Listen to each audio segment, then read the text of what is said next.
Let's talk some Chiefs football here. It is the Red, Gold, and Bold podcast with you as always, Jeff Chadiha, Sam McDowell, Soren, Petro, as we talk little Patrick Mahomes contract. Yes, congratulations. There will be presents under the tree in the Mahomes family. A new $500,000 contract assigned by Patrick Mahomes. What does it mean? How long is he going to play? We'll talk about that. Sneed is back for your Kansas City Chiefs. Is this potentially a sign of a problem in the secondary if they're turning to Sneed? We'll discuss that. Wanya Morris no longer a Chief. They found someone to give him something for Wanya Morris. Bravo. I'm impressed. What about that right tackle competition? How big is that? We're talking about it right here, right now on the Red, Gold, and Bold. You are listening to the Red, Gold, and Bold podcast, the most in-depth analysis of the Kansas City Chiefs on planet Earth, breaking down the Chiefs like no one else can. Red, Gold, and Bold is hosted by Jeff Chadiha, Sam McDowell, and Soren Petro. Jeff Chadiha is a senior columnist and on-air personality for the NFL Network and NFL.com. Sam McDowell is a columnist for the Kansas City Star. Soren Petro is the afternoon drive host of the program on Sports Radio 810 WHB in Kansas City. The Red, Gold, and Bold podcast is proudly brought to you by Gann Asphalt and Concrete, Kansas City's nationally recognized full-service paving and pavement maintenance contractor, making parking lot problems disappear in Kansas City since 1994. Free consultations, no commissions, in-house crews, and every project comes with a written warranty. Find them online at GannAsphalt.com or call 816-484-3338. Gann Asphalt and Concrete, one contractor, all things parking lot. Now, here are the hosts of the Best Chiefs podcast, Jeff Chadiha, Sam McDowell, and Soren Petro.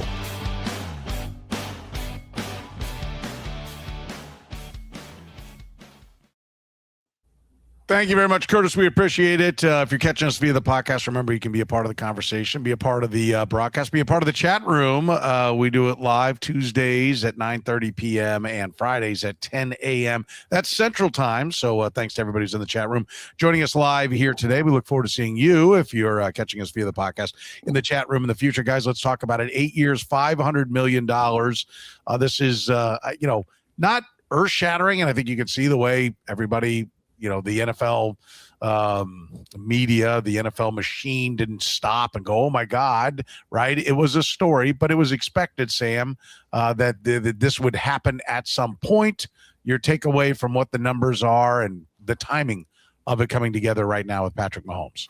Yeah, I mean, my top takeaway is that I think that the history here suggests that we shouldn't really react to the length of the deal because – every few years this thing gets renegotiated and it comes at pretty obvious spots. That happened 3 years ago. It happened this year. And when you look at it, it's going to happen again in a few years where they're going to have to push so much money forward on this deal that it's going to have to be restructured all over again. And so I actually was surprised, but pleasantly so, that this wasn't made into some huge earth-shattering deal because, look, I mean, he's back where he belongs in terms of the AAV of it, which is the top of the league.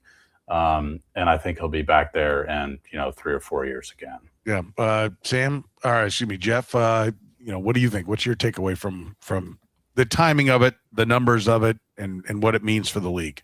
I think it just tells you that Patrick Mahomes has an ego like every other quarterback in the NFL. And his agents have egos, and they want to be able to say our clients is at the top of the food chain, is whatever the pronouncement was, first quarterback, $500 million.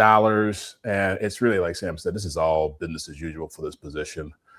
And good for him. One, he deserves the money. I think that's to be said. But Sam's right. When they signed that 10-year deal, I've had numerous people tell me that they were going to redo it over and over again, tear it up, and as they should. That's why you see guys like Lamar Jackson and, signing 3-year deals.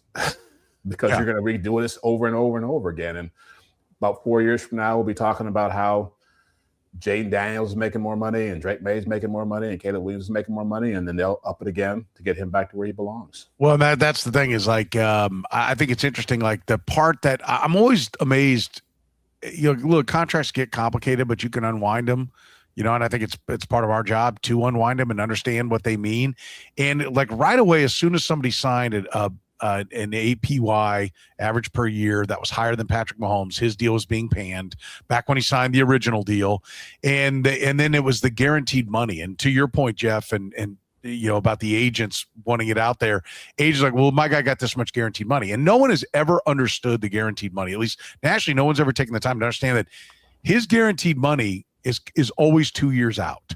It's constantly turning over. He's always got 2 years that are in the bank. And I think that's been an a misunderstood, or at least not even somebody taking the time to understand how that deal was. But to your point, yeah, this was, okay, I know we did a great deal for our client, because if you look, he's made the second most amount of money over the last, I think it's 4 years or 5 years.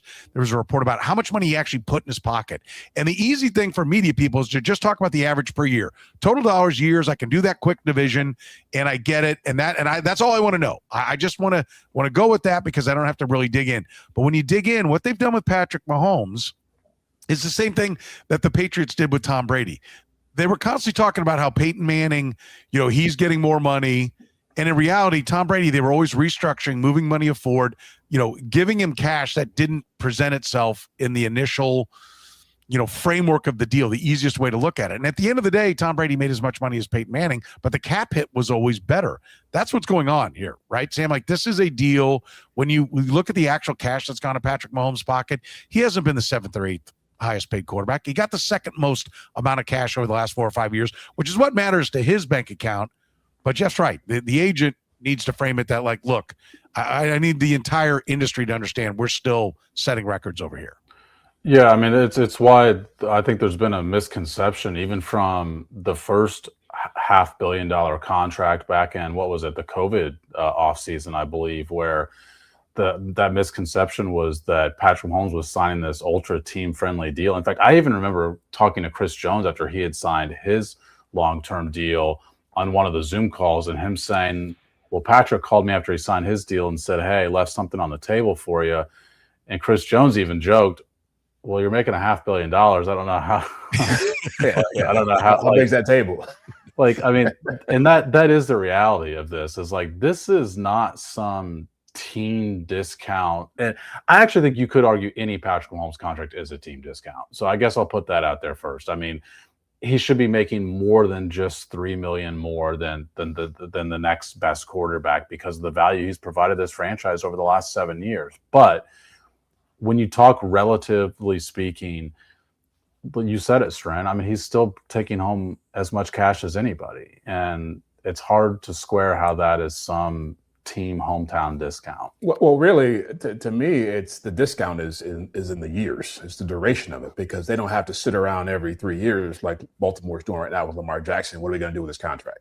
Or Dallas Cowboys with Dak Prescott. What are we going to do with the contract? Or Joe Burrow, whoever it is. They know he's locked in for this amount of time. And so when they're actually moving money around and giving him more money, it's not making headlines, right? Yeah. When other organizations have to do it, it's a huge thing. And there's a lot more leverage at play for the player. And so that's really the discount he's giving them, is just a lot fewer headaches in the negotiation department. Well, he's giving up some control, right? Yeah. Like, part of the reason these guys sign these shorter deals is they're like, well, I need to get to the open market to get paid, because I'm not sure you're going to pay me, right? So I need the threat of getting to the open market there to inspire you to give me the money. This is a statement. I think that's a great point, Jeff. This is a statement that Patrick Mahomes is very comfortable with the Kansas City Chiefs, and the Kansas City Chiefs are very comfortable with Patrick Mahomes. Let's not look past the fact that he cannot play right now, right? Yeah. They're putting this deal in front of him, and he can't play. If they had to play a game today, he can't go, yet they're still giving this money, because they're not worried about him being in jail and not being able to rehab, right? That's one thing. They know he's going to do everything he can to physically be ready to go. So I think one of the takeaways I think people should have from this is the comfort that each side has with the other, and that this is a marriage. They are both in agreement. Whatever your career is, it's going to be here, and whatever my career is, I want to play here. I think that's an important part of it. To your point, Jeff, about the no headaches, it is a commitment that other teams and quarterbacks don't make to each other. Yeah. Well, and it's like, look at Cincinnati right now. You know why they made so many moves this offseason? Because Joe Burrow was unhappy with the defense. They started thinking, well, Joe might be gone. Joe might be like Carson Palmer. He might leave here, and Joe has an opening to make that happen. And did they have to do this deal? Sam? Is this is like once they went down the road with the original contract, did they basically say we're all in with this quarterback, whatever he is, for however long he's going to play? He's our guy because we do have so much money and we have to back up things, that there really was no option other than, like, there's always an option. You can have the catastrophic cut that the Broncos went through with Russell Wilson. I mean, there's, when I say, but realistically speaking, as long as he can play and seems like he's got a chance to play at a decent level, that he's going to be playing for the Chiefs. Yeah, I mean, why not? Like, why would the Chiefs not do this deal? I mean, look, if he stays healthy, the only question about a deal like this is health. And I think that the times that Patrick Mahomes has been injured, which is this year, it's the knee injury, it's the high ankle sprain that he had in the playoffs. He shows you that he doesn't lose the motivation. And that, to me, is what stands out about the person overall, is that regardless of what he's accomplished, he always wants to accomplish more. And to me, that's what you would worry about the back half of a guy's career, is content. Is the player content? And I see nothing out of Patrick Mahomes that demonstrates that he's content with what he's accomplished. Then he's just going to rest on his money. What makes the contract a success, Jeff? I think it's already a success. I mean, you got him. You drafted him. You won championships with him. I don't think you're paying him to deliver more. Now, they should be in contention given what he's done and what he's capable of doing. I don't think if they don't win another championship that this is a disastrous contract. You have every team in the league would love to have this. If they don't make the playoffs, is this contract a bad contract? For the next 8 years? I don't think that. Well, I don't think that's going to happen. Well, I know, but that's what I'm saying, to define it, because I think it's important when you're at this moment, because if you get 3 years into it and they haven't made the playoffs, people are going to be bitching. But if right now at this day, you're like, listen, that contract is so expensive, it's going to be really difficult for them to put the talent around him. Like, that contract is see Patrick Mahomes, don't necessarily come to see winning. Right. Yeah. I do think that there is a level of expectation, and the Chiefs fans will always have the 3 championships that they have and the 5 conference championships. That'll always be there. That can't be taken away from this new contract, but they are investing. Like we said, I really do think that there was almost no way to get out of doing this. Like this was scheduled to the point you guys have made, about what the contract was, but no playoffs, people are going to be pissed. Like, there is a level of expectation here. Yeah, I fully expect them to be a playoff caliber team for the rest of Patrick Mahomes' run. So I don't think that's going to be in question. But when I think about quarterbacks, the last generation of great quarterbacks who just left the game, the Bradys, the Mannings, the Drew Breeses, the Ben Roethlisbergers, all those guys were playing on playoff contention, championship caliber teams. Only a couple of them won championships. And some of the guys who ended up moving on, they were very unique circumstances. Tom Brady got tired of dealing with Bill Belichick. Peyton Manning had a serious neck injury in Indianapolis. But Roethlisberger was there until the end in Pittsburgh. Drew Brees was there until the end in New Orleans. And so I fully expect Patrick Mahomes to be here and to have opportunities. Are they going to win like they won in the past? No, I don't see that happening. But I think they'll be in contention. That's interesting. Ben Roethlisberger's name. Jeff just brought that up, Sam. The back half of Ben Roethlisberger's career, which was playoffs, but really no advance. Would that be considered success for this contract?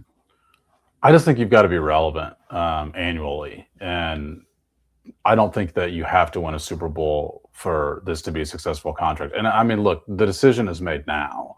And so I think really that analysis should be made now as far as whether or not it's a successful contract. And obviously it's the team's jobs, but I also think it's our jobs to analyze it in the moment, not only analyze it after the fact. And in the moment, I can't see a reason why you would be looking for an out to not extend this deal. You're right, Soren, though, about the back half of I keep saying back half. It's really like the back quarter of some of these quarterbacks' careers isn't, I think, what people think it is. And Tom Brady playing until he was 45, and people just expected it to be the new norm. And I know I've said that before, but it's not. I mean, Aaron Rodgers, I realize, is playing until he's 40. He's not Aaron Rodgers anymore. You look at, like, last year, I think he has not been in the top 20 in EPA per dropback since he was 38. And that's 4 years. 1 year is an injury. Of course, you're more susceptible to injuries when you're that age. And then it's 3 bad years. I mean, that's the reality of like the typical slope of being 38, 39, 40, and 41 years old. And obviously this contract carries Patrick Mahomes until he's 38. But I think that's a relevant point to make. And that'll be a more relevant point that I think we're talking about the next time they're at the table to restructure a deal. That's interesting. You mentioned the 38 years old with Aaron Rodgers, Jeff. This contract covers Mahomes age 31 to 38. How long do we expect him to play at, the highest level? I think 4 to 5 more years is realistic. I think anything past 35, you don't know what you're going to get with the way he plays. Like he plays in a way that injuries are going to stack up. He's been injured already. And we don't know what kind of quarterback he's going to be when he becomes more drop back oriented. I think, Sam made the point a couple of podcasts ago about just Aaron Rodgers and out of the pocket plays and Patrick Mahomes, how high those numbers are when you're a younger man. But when you're an older man, you have to play from the pocket. You have to see things fast and you got to get the ball out quickly. And what we don't know about Mahomes is if he can play that kind of style as he gets older. And we also don't know what the coach is going to be like. And that's what Aaron Rodgers drove him out of Green Bay, was just the way the organization managed stuff. And what's the most underrated part of this whole discussion about Patrick Mahomes and what we're seeing now in real time is, are they capable of putting a really good team around him as he gets older? Because we saw that as being an issue last year, and there's still questions about what that can be moving forward. Yeah, that's a great point. That's some of the comments in the chat room. Joel says Chiefs can't have below average drafts with a big quarterback contract. Got to hit more. Somehow spotting top talent further back. That is part of the equation. Steven said the Pats percentage of the salary cap is similar to, Patrick Mahomes percentage of the salary cap is similar to Brady's, and they were always a contender. The pressure is on the draft picks and the smart moves. I mean, the fan base is like, no, you got to go with Pat, but you better get the rest of it done. Well, when you look at Soren, the quarterbacks that Jeff mentioned that have still won championships at that age, Tom Brady with the Bucs, Peyton Manning with the Broncos, look at the supporting cast. Yep. I mean, there's a reason that when Tom Brady became a free agent that he left New England. There's also a reason he chose Tampa Bay. He knew that situation was set up and ready to roll. And Peyton Manning wasn't any good the year he won his second Super Bowl. It's just that the Broncos defense was unbelievable that year. Like, they did have great supporting cast. So, I mean, those comments are exactly accurate, that is a considerable piece of it, is what can you surround.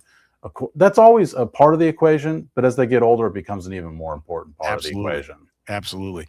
And one more, Matt said, I'm 47. My entire life as a Chiefs fan. The results that Mahomes has given us only existed in video games to me. I want more like any fan, but I'm eternally grateful for what he's given us. I do think there is a bit of a safety net here for the Chiefs because no fan ever wanted to hear that the Chiefs were sideways with Patrick Mahomes. And I think all fans are grateful, certainly here in Kansas City after 50 years in between championships, for what Patrick Mahomes brought. All right, we want to get into the L'Jarius Sneed trade, the Wanya Morris trade. She's pretty active this past week. We'll do it after you hear from our friends at GAN. Concrete season is in full swing and asphalt paving is revving up. So right now is the time to get your property on the schedule with GAN Asphalt and Concrete. Whether you need new concrete work, a parking lot repaved, crack filling, seal coating, or full asphalt installation, their experienced crews handle it all right here in Kansas City. Don't wait until the rush hits. Call today for a free bid and secure your spot before the calendar fills up. Get the process started right now at GANasphalt.com. That's GANasphalt.com. GAN Asphalt and Concrete. One contractor, all things parking lots. Italian Delight was the first restaurant to bring true New York-style pizza to Kansas City almost 50 years ago. They sell whole pies or pizza by the slice, or enjoy their classic strombolis, calzones, and sausage rolls. Sandwich lovers, check out their lineup of hot and cold subs, the combo, the meatball, or the Philly cheesesteak, just to name a few. And don't forget the pasta. Their famous lasagna and classic chicken Alfredo always hit the spot. And if you're hungry for lunch, check out their daily lunch specials, starting at under $10. Italian Delight can even cater your next work function or party. Dine in, carry out, or delivery, it's Italian Delight. Located just 3 minutes east of Kansas Speedway at 8145 State Ave in KCK. Check out the menu and order online at ItalianDelightKS.com. Kansas City's own Italian Delight. All right, let's talk about L'Jarius Sneed coming into the equation. Jeff, what does this mean? Does this mean that they've got questions about their secondary if they're adding L'Jarius Sneed? Oh, I certainly think it feels that way. It's hard to believe that you go get a player who hasn't played more than 12 games in the last couple of years and has a very obvious knee problem or knee condition that makes him very likely to have issues moving forward, and think that this is a great signing. I do believe he has value in terms of understanding Steve Spagnuolo's system. There's not a lot of guys in that defensive backs room who have been around Spagnuolo or have played in the NFL a long time, so that's a factor. He's a versatile player. He has experience playing safety, and so maybe that's an option that he gives you that as a player who can move to that spot.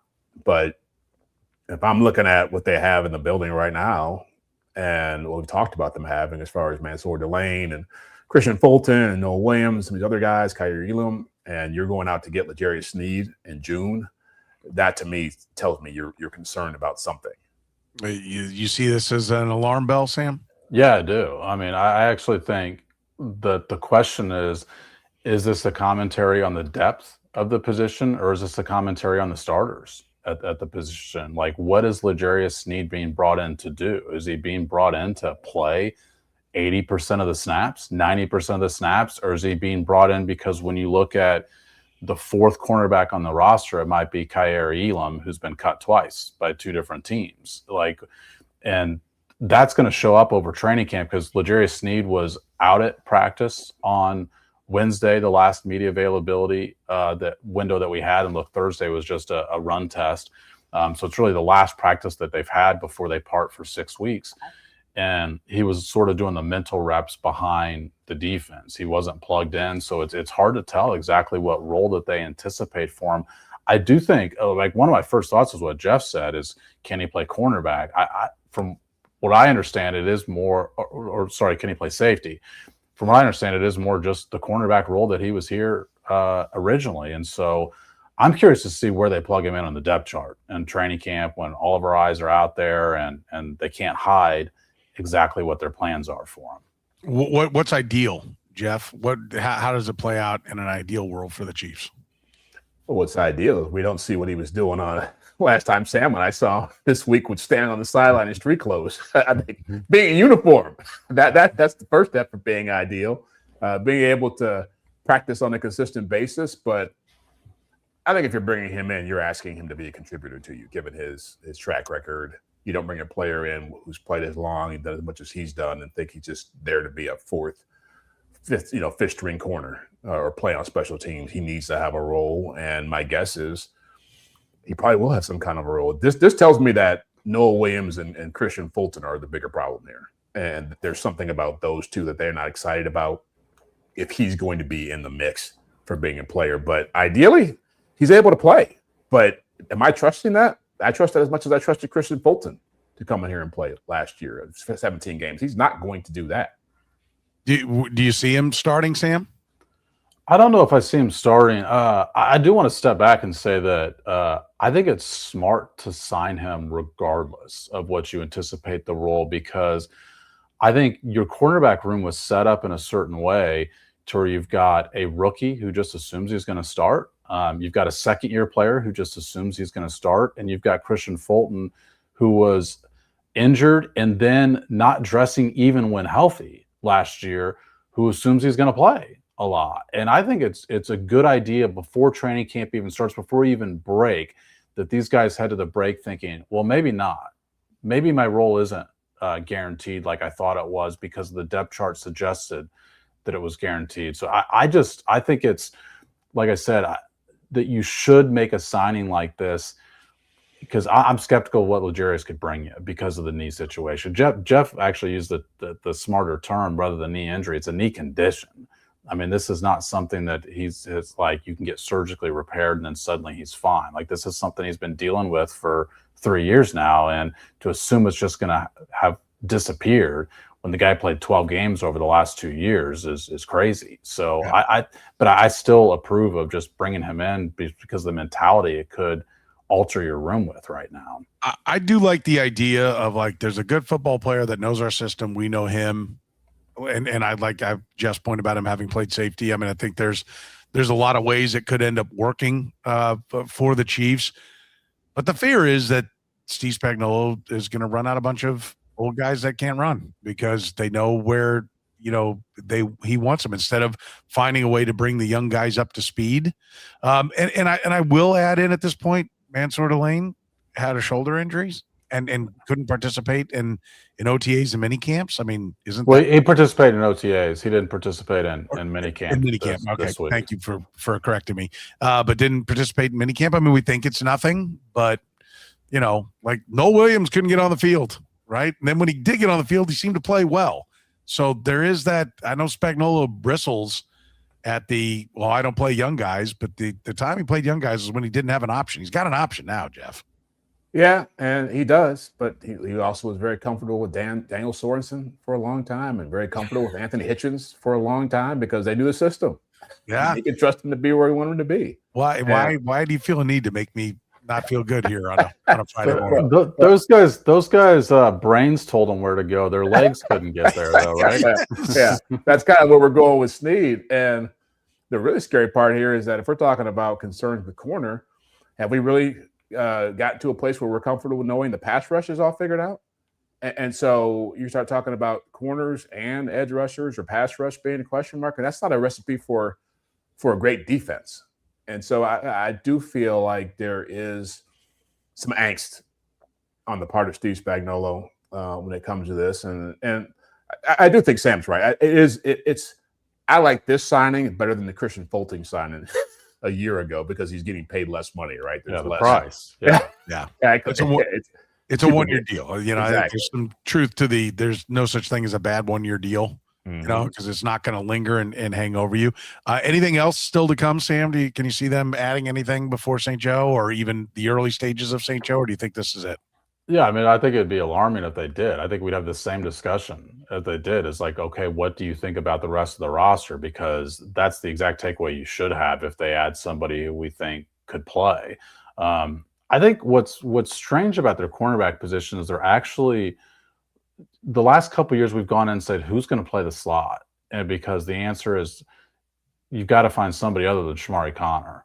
I think Shamari Connor is going to be more of a true safety this year. And in which case, I think the slot, they're actually in a better spot than they have been. Obviously, they drafted Kennedy, who's like purely a slot cornerback. I think they think Chris Roland Wallace can play there. And they signed the guy from Miami, Kadur Kohu, who missed last year but was a pretty good slot the year before. But it's the outside cornerback that you look at, which is, like I said, the inverse of the past couple of years. And you say, okay, even if Mansour Delane turns out to be great, let's remember that Derek Stingley Jr., for example, the last, I think, great cornerback, really struggled as a rookie. To where I think people were like, is this guy going to be anything? And then he turns out to be great the next 2 years.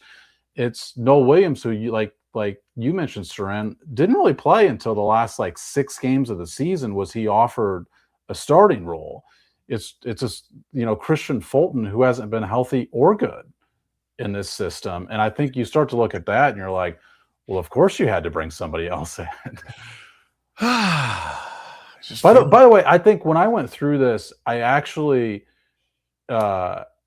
believe I had a blind spot going into the draft and not it makes way more sense why cornerback was the first position off the board, because there were some of the mock drafts that I wasn't giving him a cornerback until day 2.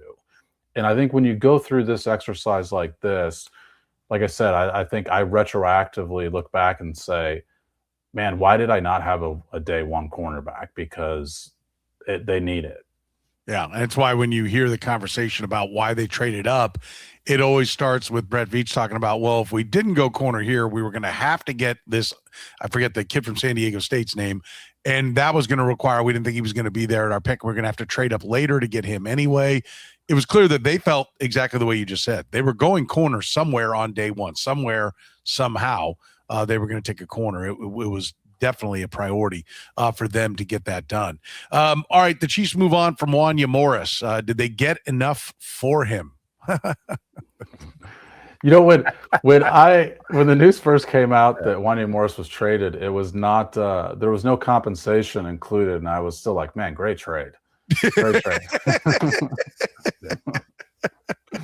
I think we would all agree that you got anything for him. I laughed whenever there was this trade request, because I was like, well, somebody has to trade for you. And to be honest, I mean, I'm not at all trying to crap on the player, but my first thought was, you are. Wait till August and you can pick your team.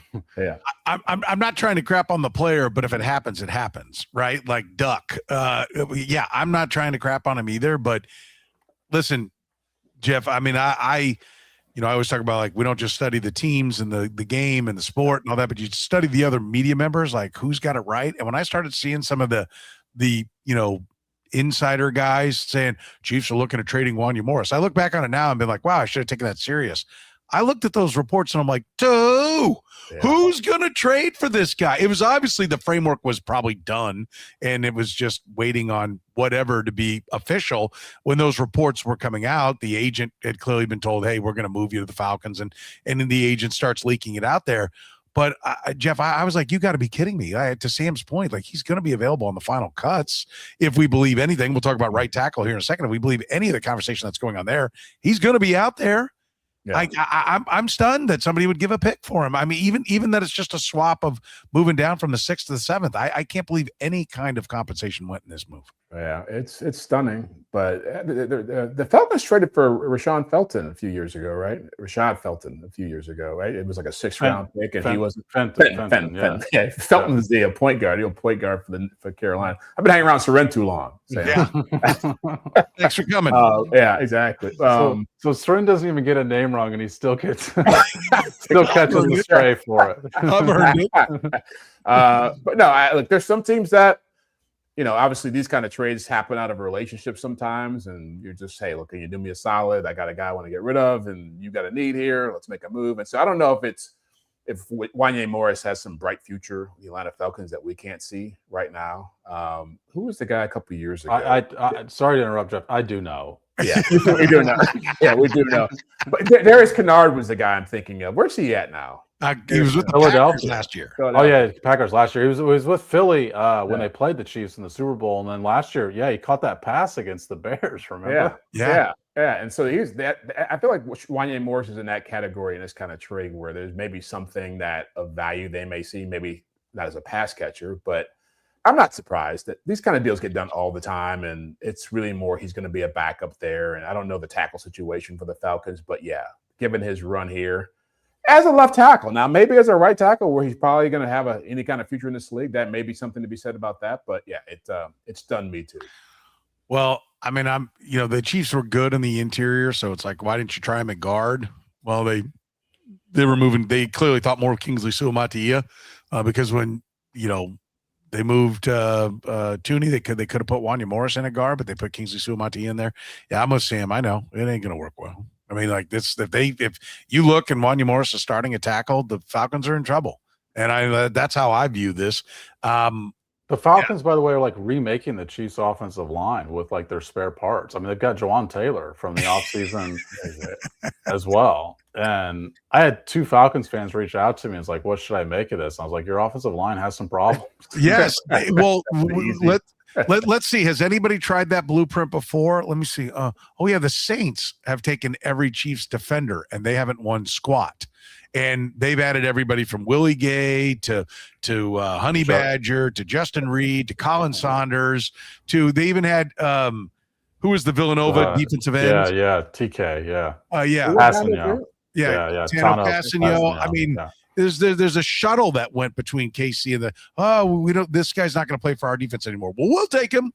Like that, the Falcons are standing in line now on that side of the equation. So it does if they move on from Wanya Morris, a guy that they took in the 3rd round. I mean, there is a vanity to not wanting to cut your higher draft picks or even trade them in what is a very minimal return. But we do have to look at this as a positive for the young tackles that they do have. I mean, they're talking competition at right tackle, Jeff. I mean, is that how we should view this? Yeah, I think it's a positive for Esapole. The strides that he's made in a short amount of time, and keep in mind they let him go and brought him back. One thing I will say real quick about Wanya Morris going to Atlanta, like Brett Veach brought a lot of guys in here who've been bust elsewhere for a similar reason, right? That he liked or he evaluated. And so that's probably part of the process as well. Maybe somebody down there in Atlanta liked Wanya Morris when he came out of the draft. But no, I think this is encouraging for the Chiefs right tackle situation because they have to find some affordable spots on this offensive line moving forward. And we talked about who they might have to pay coming up here the next few years as far as Josh Simmons and Chadiha.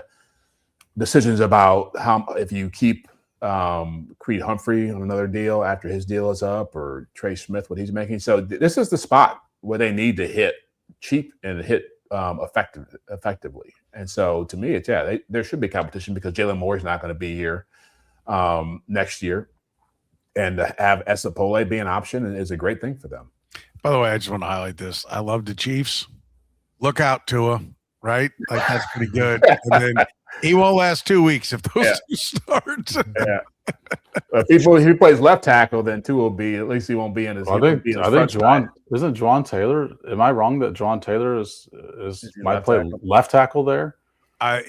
Well, no, not now with Wanya Morris there. I mean, now he goes over to his more comfortable right side, and I think there might be some problems when Tua lines up 1st and 15 every time because Juwan Taylor's already been called for illegal formation and or jumped off sides or got a holding, 2nd and 20, and Wanya Morris covering your backside and a history of concussions. What could go wrong?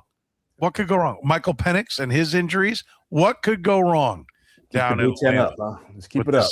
Never take it down. Yeah. What do you think of that right tackle spot? Esapole's name being mentioned, Khalil Benson, the undrafted free agent who started for the Indiana championship team. What do you make of what we're hearing at right tackle, Sam? Well, it's just the summer, not training camp. It's got a little bit of this flavor of 2 quarterbacks as no quarterback to me because there's now 3 guys who are part of the starter mix. It's Esapole, Jalen Moore, and Khalil Benson. And Andy Reid talked about that on Thursday. They, regardless of who wins that job, he feels comfortable with it. And it's like, but it's clear that no one has grabbed hold of that job because it's a new name, and then it's another new name is now part of the mix. And it's got this feeling of, let's see what this guy can do here. Let's see what this guy can do here. So I think it's going to be obviously the most interesting battle to follow during training camp, because when you look across the rest of the offense, I think you kind of anticipate guys' roles already. And it's the one where you're just like, I don't know who's going to be starting week. I don't know if I'd take anybody better than 50-50 to start in that job in week 1. I think if I had to pick somebody, I'd take the guy with experience with Jalen Moore, but not better than 50-50 over the other 2 guys. I feel like this is a little bit of like a motivational tactic for Jalen Moore. Definitely could be. That because I think the perfect world for the Chiefs is that they have 2 starting tackles as backups in Benson and Esapole, but that they play Jalen Moore this year, that he can play at a high level, a starter level, and then they watch him walk in free agency, and he adds to the equation of getting free agent draft pick compensation at the end of next year. That's ideal, right? Because the other 2 guys aren't leaving after this year. So, I think if you're the Chiefs, Jeff, you want Jalen Moore to win that job and play well and then walk away and know that you've got 2 good young tackles, right? Like if Jalen Moore doesn't start, something's gone wrong. Oh, yeah, I would agree with that. Given the investments you've made and as you said, the potential haul that comes after he leaves. But, I'll give Jalen Moore some grace here in terms of I don't know how well you can evaluate him at this point of the year, obviously, because they're not on the field. And given the situation he was thrown into last year, it's very hard to have a good sample size on a guy like that. And so, but I do think he's going to end up winning the day because you're talking about a quarterback who is coming off an ACL tear, who probably is going to be in the pocket a lot more, and you want to make sure he's protected. And so, yeah, I do think that he should win the job. Esapole is very interesting, and Benson is a nice surprise right now. But ultimately, this is the job Jalen Moore needs to win. Yeah. Why do you think it's a problem that something's gone wrong, Soren, if Jalen Moore's not starting? Well, you're discounting, I guess, the possibility that one of the other guys performs well enough to win the job? I would be no, that's probably a good point. I mean, I think the money, $15 million per, that you gave to Jalen Moore, and to think that he never starts. Like, first of all, the way Juwan Taylor played last year, and the fact that they didn't just turn to Jalen Moore and give him the job, that's already strike one, right? Because of all the penalties. At least if you take Andy Reid talking about the penalties are a problem, and Jalen Moore couldn't get the job. I mean, we've talked about that before, that whatever you think of Juwan Taylor, the Chiefs have said, based upon the snaps they've given, that they thought he was better than Jalen Moore. So that already on paper is a move down. Now, if you're beaten out by two guys that weren't even drafted, I mean, that's after you've given him this much money. Look, I will give them credit. You know, there's two ways to look at it. There's that will be a disappointment, signing a guy that gets beat out. Now, if they step in and play at a really high level, well, no, then that's fine, right? But and I think there is credit to be given for when you admit a mistake. And if they go, we signed him, we thought he'd be more, he's not. These guys are better. We're going to play him. That's good. That's good coaching. But yeah, to swing and miss at the tackle spot, and with that much cap room on a guy, and have him never hold a starting position, I think would be a disappointment. Not a tragedy, not fire the GM or anything like that, but it'd be a disappointment. I think that they overpaid for Jalen Moore, but I think paying something and allocating something, even a decent amount of your salary cap to a guy who's a backup at that position is still not a bad idea. Given the fact that the year before they just gave Kingsley Suamataia the job and he wasn't ready, and then all hell broke loose when you had no backup option. We have to remember Josh Simmons left the team last year for 4 weeks, and they had an option. And it's not the guy you want to be starting at left tackle, but it could have been Wanya Morris starting at left tackle. And we saw how that went, where Patrick Mahomes had to come off the field and say it's the same effing move because he was getting beat so badly. Like, this allows you to trade Wanya Morris because you're in a better spot if something goes wrong at left tackle, which is why I understand that $15 million is too much for what I just said, but I don't blame them for allocating something more than what is perhaps comfortable for that. Well, and wasn't it? I mean, I look at Jalen Moore in much the same way I looked at McCole Hardman as a receiver here, who was a second-round pick. It's like it was an insurance move more than it was let's evaluate him and let's make him a starter and give him a good deal type of move. He played what? How many games did he play in San Francisco? How many starts does he have? Like 6 or 7? Yeah, I think that last year was that last year. I think was like 5 or 6. Yeah, so total in his career. And so I do think that they're trying to figure out what to do with him now, but they made the move more out of I don't want to say panic, but concern. I think this was more. He's here because he was insurance, and I think he's still good insurance. Well, they didn't even drafted Simmons yet. Like, that's what I'm saying. He was going to happen. Like, he wasn't. Like, he was Plan A. Yeah. Before he was Plan B. Yeah. Yeah, I think that's where I was going to go, was to echo your sentiment that we talked about on the quarterback contract, Sam. I think you made a great point there, and I think it applies here. You evaluate the move at the time of the move, right? Yeah. Now, I think you have multiple evaluations along the way. You should always go back and look at, okay, all right, now we've played the whole thing out. Did we do it right? No, we got it wrong. Why did we get it wrong? How do we not get it wrong in the future? I think you do that. There are multiple times that you evaluate along the way, but I think your point back on the Patrick Mahomes contract of like, no, we look at it now, right? Like, is this the move to make now? And you look at the Jalen Moore when they signed him. That's where I was going to go, what you just said there. They had not taken Josh Simmons yet, right? So they had the great unknown. There was hope that there'd be a tackle there in the draft, but when they'd had to go draft a tackle, and they ended up with Kingsley Suamataia, and they just put all their eggs in that basket, it didn't work. And so, yes, I think we'll always remember that this was not an act of stupidity by any stretch of the imagination. But I think also at the end, if he doesn't ever end up starting games for any other reason other than people got hurt, then it will be disappointing. For him personally, I think more than anybody. Like, if you're Jalen Moore, this is your job to lose.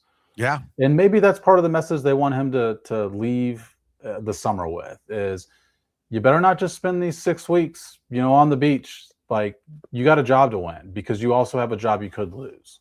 Yeah. Jeff, I want to come back to something Sam said about if you have 2 quarterbacks, you don't have one, right? Like on the tackle spot. When was the last time an undrafted player manned an offensive tackle position in the NFL and played it at a high level? I mean, like the fact that we're talking about. I assume you're talking about in year. I think you got to add something to that. I assume, Soren, you're talking about in year one. Well, you with Khalil Benson, yes, but even Esapoli, like how many guys, like, David Bakhtiari is the great story of you can find a tackle because they got him in the 4th round. And I'm like, well, who's the other guy? Like that's the outlier. Yes, there are players that come around. Deron Cherry wasn't drafted and was a punter at one point, punted at Rutgers. That's not the plan, to go find a punter in college and make him a safety and think you're going to get an all-pro safety, right? Like outliers occur. Yes, we understand that. But can you think of a time that an undrafted player was playing offensive tackle at a high level in the NFL? I'm looking up now for just over since the turn of the century, guys that were undrafted who played at that position. So give me go ahead. Give me just one. I'm sorting it by guys who started at least half the year, who were undrafted. Alejandro Villanueva is on this list. Well, Andrew Wiley is on the list, right? Okay. But they're not as rookies though, are they? I don't know if because that's why Villanueva started 10 games as a rookie and then 16, 16, 17. And he's an older player too, wasn't he? He was Andrew Wiley started 10 games as a rookie. Now they moved him to guard, of course, early on before he played. That's a great point. Before he played tackle. There's actually this. I will say this list is much more lengthy than you would think. Really? It's just about trying to find the guys who have been really good. I mean, Jason Peters was undrafted, right? No. He was. Yeah, No. Jason Peters was undrafted. He was. Yeah. And he played until he was 41. Yeah. I do remember that. You have another Chief on this list who started a Super Bowl with Mike Remmers, but didn't play in his first 2 years at all. I will say, I'm going through this list. Like I said, Jeff, this list is all the time. This is a great spot to be in, right? I seriously didn't look at this to prove you wrong. I actually looked at this because I was wondering who was on this list. It's really it's lengthy. Now, whether or not they started as a rookie is. And I think to Jeff's point, Villanueva was an academy guy, right? Didn't he have a military service before he got to the Steelers? So, which he's still undrafted. I mean, that's that would be the factor not being drafted. I've now sorted by as a rookie, and the guys you get in that have started at least half the season in the last 20 years is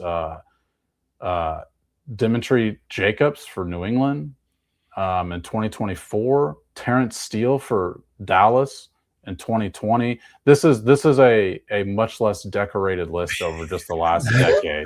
We've got Desmond Harrison for Cleveland, started 8 games. Justin McCray that started for Green Bay, 8 games. George Fant for Seattle, who started 10 games. Like I said, I mean this list starts to get thinned out, much more sparse. When you're talking about guys that started as a rookie. Now, Esapoli isn't that. Obviously, Khalil Benson is. And I would almost bet you, without filtering that most of those guys probably started because of injuries to somebody else. I don't know if they to your point, of the game started, because I sorted it by guys who started at least half the season. There's only 2 guys who started more than 12 games, and they were 14 and 13. There's no one on this list who started 15 games. So presumably no one who took the job in week 1. By the way, there's this theme. UDFA beat out players in the NFL all the time from Sam, and then Ron is on me pretty good. Undrafted players make up 50% of the NFL. We're not sure about that. I need to wake up. No, 50, they don't make 50%. 50%. Yeah, I don't think that's accurate. I didn't say. You're gonna have to show your work on that one. I didn't say any position. I said tackle, which is a premium position. There's a reason why tackles come off the board early, because it's a premium position. And I will also freely admit, I didn't think the list was going to be as long as Sam put out there. Yes, I mean, but how many of those guys did that Sam rattled off did we go, okay, premier player, multiple contract guy, we want to give to him? The Commanders did get Wiley and they've made one playoff with him. Listen, I stand corrected. I will freely admit that, but I still don't think plan A is let's go get some tackles that weren't even drafted. Well, Soren, if you recall, whenever Josh Simmons was starting last year, I was pointing out that a team had not won the Super Bowl starting a rookie more than half of its season at left tackle. And the Chiefs did not. And that includes drafted players. That includes, top and Tom said, Esapole said isn't a rookie. So what are you talking about? We're talking about Khalil Benson's name being mentioned, who is a rookie from Indiana. Don might be late to the conversation when he asked that, but just for anyone else who jumped in late, Khalil Benson's the rookie from Indiana's name's been mentioned a number of times and worked with the ones and minicamp, whatever it's worth. Like I said, I think it's as much to Sam's point motivation for Jalen Moore to make sure you're working. Right? Like I think that's what it is. I think Jalen Moore will start. If he's healthy, I think Jalen Moore will start. Anyone think it's going to go different? No. Right now, as we sit here, camp still could change everything, but what do you think right now, Sam? I'd pick him, but I don't know if for sure I'd pick him over the field. So I think he's the leader, but maybe at like 45%. I could definitely see somebody else winning this job. Yeah. I could see somebody else winning because they didn't put him in over Juwan Taylor when Juwan Taylor was imploding. Exactly. So yeah, it's good. Listen, I'll tell you what's good. Gann Asphalt and Concrete. If you own or manage a business, Gann Asphalt and Concrete, Kansas City's best when it comes to paving, to concrete work. You can find them online at GannAsphalt.com. One contractor, all things parking lot. Looking for lunch today? Italian Delight has lunch special starting at under $10, just a few miles east of Kansas Speedway, 8145 State Avenue. Find them online at ItalianDelightKS.com. That's ItalianDelightKS.com. The first restaurant to bring true New York-style pizza to Kansas City almost 50 years ago is Italian Delight. For Jeff Chadiha, for Sam McDowell, I'm Soren Petro saying thank you very much for joining us here on the Red, Gold, and Bold.